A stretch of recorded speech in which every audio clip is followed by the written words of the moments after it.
Hello मेरे प्यारे बच्चों, आज हम लोग क्लास 12 पॉलिटिकल का भाग 2 जिसका पहला चैप्टर है, जिसका सारा एमसीक्यू क्वेश्चन देखेंगे। तो इसको ध्यान दीजिएगा।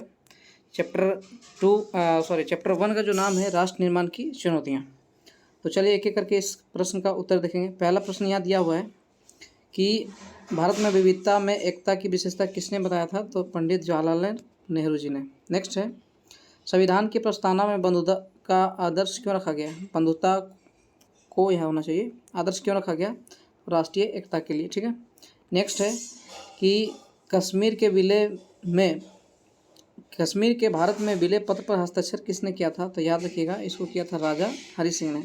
नेक्स्ट है, संविधान में भारत के किस राज्य को विशेष दर्जा मिला है? तो याद रखिएगा, जम्मू कश्मीर को, है ना। यहाँ पर विशेष प्रावधान किया गया 370 को लेकर, है ना, लेकिन अब हटा दिया गया। अगर क्वेश्चन पूछेगा किस राज्य से 370 धारा हटाया गया, तो जम्मू कश्मीर। नेक्स्ट है, राज्यों के पुनर्गठन आयोग का अध्यक्ष कौन था? तो याद रखिएगा, राज्यों के पुनर्गठन आयोग का अध्यक्ष है न्यायमूर्ति फजल अली। इसी के तहत भारत में तेलुगु भाषा के आधार पर एक नया राज्य का गठन हुआ था, आंध्र प्रदेश। ठीक है। नेक्स्ट देखिए, यहाँ पे लिखा हुआ है कि राज्य पुनर्गठन अधिनियम के अनुसार भारत में किस राज्य की रचना सबसे पहले हुई थी? रचना किस के आधार पर सबसे पहले हुई थी? याद रखिएगा, भाषा के आधार पर सबसे पहले आंध्र प्रदेश का गठन हुआ है। ठीक है, आंध्र प्रदेश का। नेक्स्ट है, देख लेते हैं, संविधान ने किस भाषा को राजभाषा का दर्जा दिया? तो याद रखिएगा, हिंदी भाषा को। नेक्स्ट है, भाषाई आधार पर सबसे पहले किस राज्य की रचना हुई? तो हमने बताया भाषा के आधार पर सबसे पहले आंध्र प्रदेश का रचना हुआ। नेक्स्ट है, भाषा को नहीं बल्कि सामरिक महत्व को देखते हुए सबसे पहले राज्य की रचना हुई। तो किस राज्य की सबसे पहले रचना हुई है? तो याद रखिएगा, इसका सही आंसर होगा नागालैंड। ठीक है। नेक्स्ट है, गोवा भारत संघ का राज्य किस वर्ष बना? तो गोवा जो है भारत संघ का राज्य जो बना है वो 1987 में। नेक्स्ट है, भारत में लौह पुरुष के नाम से किसे जाना जाता है? तो याद रखिएगा, सरदार वल्लभ भाई पटेल। इसका आंसर क्या होगा? सरदार वल्लभ भाई पटेल। ठीक है, चलिए यहाँ देख लेते हैं, सरदार वल्लभ भाई पटेल। नेक्स्ट है, भारत के प्रथम राष्ट्रपति कौन थे? तो याद रखिएगा, भारत के प्रथम राष्ट्रपति जो थे डॉक्टर राजेंद्र प्रसाद। उपराष्ट्रपति पूछे तो डॉक्टर राधा कृष्णन। नेक्स्ट है, स्वतंत्रता पश्चात देशी रियासत थे, तो देशी रियासत कौन था? जूनागढ़ भी था और हैदराबाद भी था। तो का और खा इसका आंसर है। भारत का अंतिम गवर्नर जनरल पूछा है, तो इसका सही आंसर होगा लॉर्ड माउंट बेटन। ठीक है, लेकिन स्वतंत्र भारत का पूछ दिया तो आप याद रखेंगे ये वाला, सी राजगोपालाचार्य।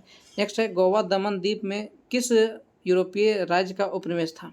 तो इसका सही आंसर होगा पुर्तगाल का। यहाँ पे लगा हुआ भी है, पुर्तगाल। ठीक है, चलिए आगे देखते हैं, देश के विभाजन से कौन कौन से राज्य प्रभावित हुए थे?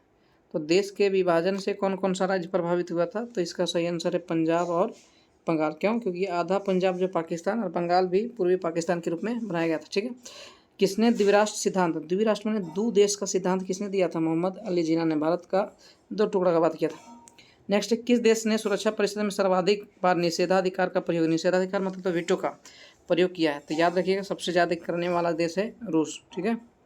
नेक्स्ट है, आगे देखते हैं, ताशकंद समझौता किस वर्ष हुआ था? तो अब जानते हैं कि जब 1965 में भारत और पाकिस्तान में युद्ध होता है कश्मीर को लेकर 1965 में।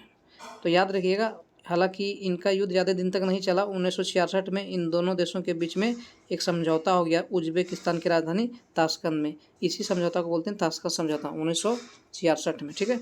नेक्स्ट देखते हैं, राज्य पुनर्गठन आयोग के विषय में कौन सा कथन सही है? तो राज्य पुनर्गठन आयोग के समय में कौन सा कथन असत्य है, ये क्वेश्चन है। तो इसका सही आंसर होगा क्वेश्चन ऑप्शन नंबर असत्य है ये। ठीक है। नेक्स्ट है, किस आंदोलन ने आंध्र प्रदेश के लिए स्वायत्त प्रदेश की मांग की थी? तो इसका सही आंसर होगा ऑप्शन नंबर 23 का। ठीक है, विशाल आंध्र प्रदेश आंदोलन ने, किस आंदोलन ने आंध्र प्रदेश के लिए स्वायत्त प्रदेश की मांग की थी? ठीक है, कान। चलिए नेक्स्ट है, भारत में वर्तमान में कुल कितने संघ प्रदेश हैं? तो कुल संघ प्रदेशों की संख्या जो है अभी 8 है। ठीक है, अभी के ज़माने में 8 है। नेक्स्ट है, किस भाषा के आधार पर 1953 में आंध्र प्रदेश का गठन हुआ था? याद रखिएगा, तेलुगु भाषा। ठीक है। नेक्स्ट, भारत में उत्तर पूर्वी क्षेत्र में असम का भाग काटकर कौन सा राज्य बनाया गया था? तो पहला कौन सा राज्य बना था काटकर?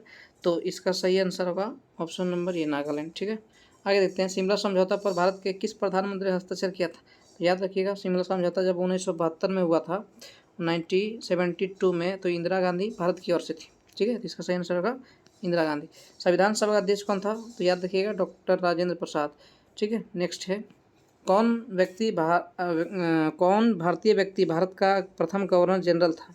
देखिए भारत का प्रथम गवर्नर जनरल था, ये क्वेश्चन आ गया, तो इसका सही आंसर हो सी राजगोपालाचारी। नेक्स्ट है संविधान प्रारूप समिति का निरंक रूप संविधान को देने वाला कौन था? डॉक्टर भीमराव अंबेडकर की समिति। चलिए नेक्स्ट है भारतीय राष्ट्रीय कांग्रेस के संस्थापक, बहुत इंपॉर्टेंट क्वेश्चन है, इसका सही आंसर होगा ए वो ह्यूम। और भारतीय राष्ट्रीय कांग्रेस का स्थापना अगर पूछ देगा तो 1885 में, ये भी याद रखना आपको। ठीक है, नेक्स्ट है आगे देखिए भारतीय संविधान की 8वीं सूची में क्या वर्णित था? 8वीं सूची में 22 भाषाओं का उल्लेख किया गया। ठीक है, नेक्स्ट है भाषा के आधार पर बनने वाला पहला राज्य आंध्र प्रदेश। तो बताए थे किस भाषा के आधार पे? तेलुगु भाषा। ठीक है, नेक्स्ट है भारत में कुल कितने राज्य हैं अभी वर्तमान में? 28 है। ठीक है, राज्य पुनर्गठन आयोग बहुत इंपॉर्टेंट क्वेश्चन है, 1953। अधिनियम पूछेगा तो 1956 याद रखिएगा। और इसका पहला अध्यक्ष कौन था? तो फजल अली, न्यायमूर्ति फजल अली। ठीक है, भारत के प्रथम उपराष्ट्रपति तो अभी ऊपर में दिखाए थे डॉक्टर एस राधा कृष्णन, यानी सर्वपल्ली राधा कृष्णन। नेक्स्ट है 1952 में गांधी जी द्वारा 42 में चलाया गया आंदोलन कौन सा था? तो 1942 में कौन आंदोलन चलाए थे? भारत छोड़ो आंदोलन, है ना। सविनय अवज्ञा आंदोलन 1930 में। ठीक है, उसके बाद नमक जो है वही है। चलिए नेक्स्ट है भारत के प्रथम प्रधानमंत्री कौन थे? प्रथम प्रधानमंत्री कौन था? पंडित जवाहरलाल नेहरू जी। ठीक है, अगर पूछेगा ये कब बैठे थे गद्दी पर? जब पहला बार जब हमारा देश आज़ाद हुआ तो बिना चुनाव को इन्हें प्रधानमंत्री के रूप में मनोनीत किया। लेकिन जब देश में पहली बार 1952 में आम सभा का चुनाव हुआ तो इन्हीं का जीत हुआ। अगर क्वेश्चन पूछ देगा देश में पहला आम चुनाव कब हुआ था तो 1952 में। देखिए मुस्लिम लीग का स्थापना 1906 में यहाँ लिखा हुआ है ढाका में हुआ था, याद रखिएगा। बांग्लादेश का राजधानी ढाका में अयूब खां के नेतृत्व में बना था। 1885 में किस राजनीतिक दल की स्थापना हुई थी? अभी आपने देखा था ऊपर में भारतीय राष्ट्रीय कांग्रेस, इसका संस्थापक कौन था? ये वो ह्यूम। किस देश का संविधान विश्व का सबसे बड़ा संविधान? तो सबसे बड़ा भारत का है। ठीक है, चलिए आगे देखते हैं भारतीय संविधान ने के किस भाग को संविधान की आत्मा कहा जाता है? तो आत्मा कहा जाता है प्रस्तावना को। ठीक है, प्रस्तावना को। नेक्स्ट है निम्नलिखित में से कौन सा राज्य उत्तर पूर्वी भारत की 7 बहनों में शामिल नहीं है? तो कौन सा राज्य शामिल नहीं है? तो याद रखिएगा इसका सही आंसर होगा उत्तराखंड। 7 बहनों की राज्य ऐसे करके जो आप कुछ ऐसे देखते होंगे, ऐसे ऐसे, तो इधर जो भी स्टेट है वो 7 बहनों की राज्य है। चलिए किस पाकिस्तानी राष्ट्रपति ने 1966 में ताशकंद समझौते पर हस्ताक्षर किया था? तो इसका सही आंसर होगा ऑप्शन नंबर ग, यानी कि अयूब खान। ठीक है, नेक्स्ट है भारतीय संविधान को कब लागू किया गया?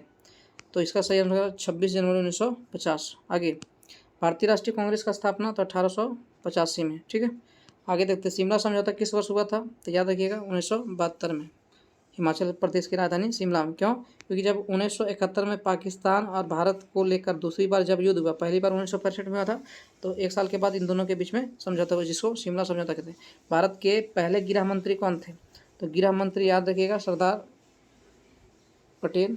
ठीक है, आगे देखते हैं इसी को लौह पुरुष कहा जाता है, भारत के लौह पुरुष के रूप में जाना जाता है सरदार पटेल को, यानी सरदार वल्लभ भाई पटेल को। संविधान सभा की प्रारूप समिति के अध्यक्ष कौन थे? तो इसका सही आंसर होगा प्रारूप तो डॉक्टर भीमराव अंबेडकर। अगला है भारत और पाकिस्तान ने सिंधु जल समझौता, ये भी काफ़ी इंपॉर्टेंट क्वेश्चन है, तो इसका आंसर याद रखिएगा 1961, है ना। इसी तरह आपको सारा चैप्टर का MCQ PDF मिल जाएगा। अगर आप चैनल पे नए होंगे तो इसको सब्सक्राइब कर लेंगे। ठीक है, धन्यवाद।